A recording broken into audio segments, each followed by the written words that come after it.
Deputy Commissioner ka Riew District u Abilaj Baranwal nanta ka sngi ula panchayat paidbah ha ka bedei bat ka jingkano jongki EM ka KHADC ba kynthup yo ba powel soklen bat uba Winston Tony Lyngba ba ka bor District Kamshim na buram ya ka District Council malek hang tala ya ka khyrdop krong khajana badang pynieng harut surok ba National Highway ha dihar.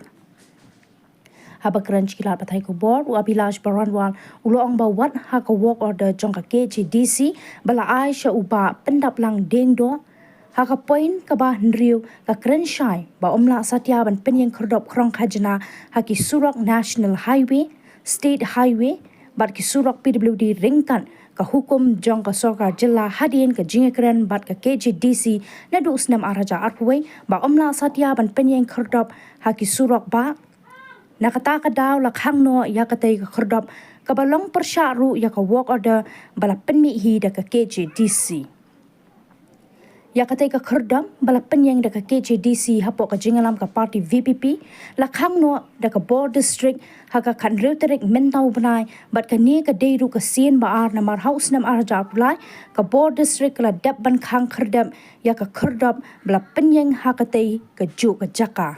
We have highest regards for KHADC. It's a 6th scheduled state.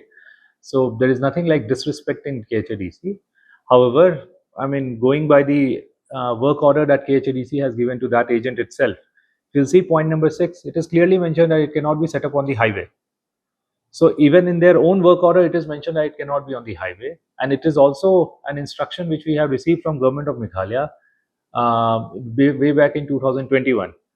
Wherein it was decided in consultation and concurrence with KHADC that no such check gate or toll gate can come up on state PWD roads or national highway.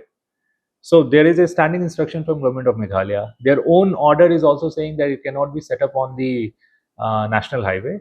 So that is why this gate was closed down. Otherwise, there is no point of disrespecting KHADC. In fact, over the last 2 months, both KHADC and CM Hima Milliam have set up more than almost 8 to 10 check gates. We have not closed down anything else, but the one that has been set up on National Highway, which is against their own work order, that only has been closed.